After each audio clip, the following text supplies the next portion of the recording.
Hallo, ek is Ronel Besuidnout. Jy luister na 40 dae van oorwinning. Dis 'n lydingstydsreeks.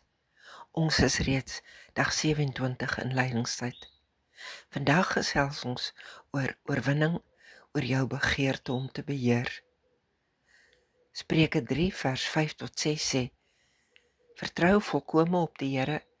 Moenie op jou eie insigte staatmaak nie. Ken hom in alles wat jy doen en hy sal jou die regte pad laat loop. Om altyd in beheer te wil wees bring bekommernis mee, want beheer is 'n illusie wat vrees voed. Jy dink jy het 'n greep op die lewe, maar daardie greep beteken geklemde hande. En geklemde hande hou angstig vas. Jesus leef anders. Hy leef met oop hande. Nie my wil nie, maar U wil, bid hy selfs. Sy oop hande wys dat hy sy Vader vertrou. Lydingstyd nooi jou uit om dieselfde te doen. Maak jou hande oop en laat God toe om God vir jou te wees. Wanneer jy ophou om alles self te bestuur, ontdek jy rus. Vertroue bevry jou van die las om alles reg te maak.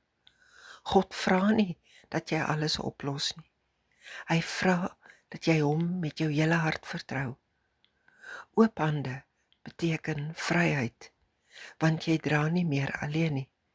Dis 'n oorwinning oor die drang om in beheer te wees. En dit bring vryheid mee.